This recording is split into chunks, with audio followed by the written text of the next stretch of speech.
The Business Journal Roundtable series is sponsored by iSynergy, creative digital advertising. Steve, I wanted to call on you because you have a totally different use for AI.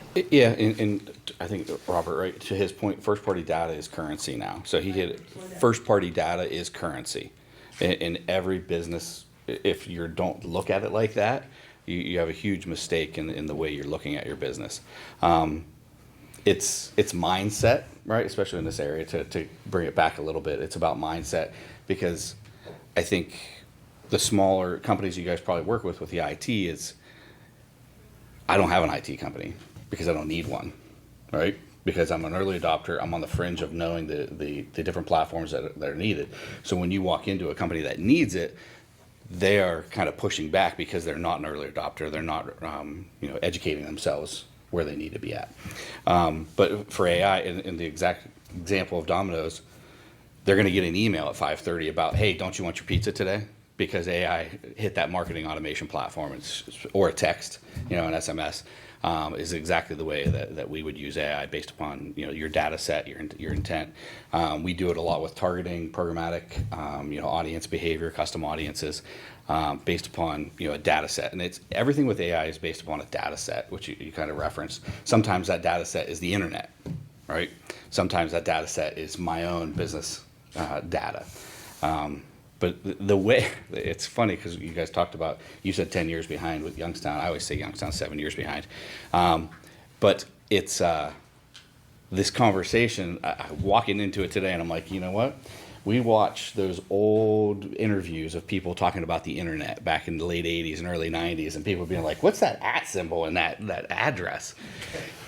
10 years from now, we're going to be watching this video and we're going to be like, oh my gosh, well, we didn't know what, because we're on the fringe of where it is, right? Of how we utilize it and how we can capitalize on it.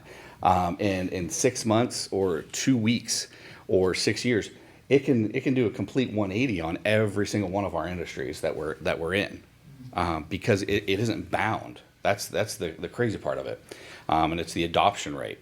When Tim talked about manufacturing, bringing AI into the manufacturing, robots. Nope, I don't want robots. It's going to take all of our jobs. No, let's adopt them, because people are going to need to understand the software to build and program those robots. So let's be progressive in our industries and not just dig our heels in and be like, nope, we don't want that. We're not gonna evolve like that. This is the way we've done it for 50 years, and this is where we're gonna stay.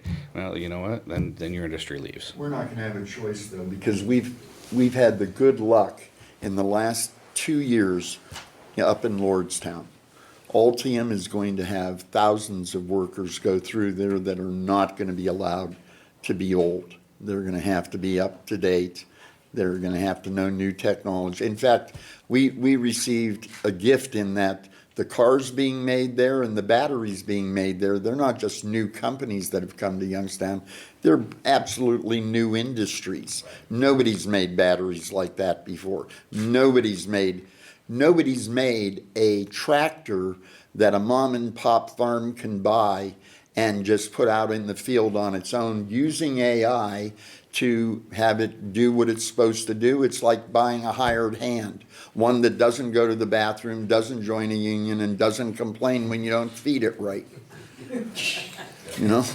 Smoke breaks. Great point. The Business Journal Roundtable series is sponsored by iSynergy, creative digital advertising.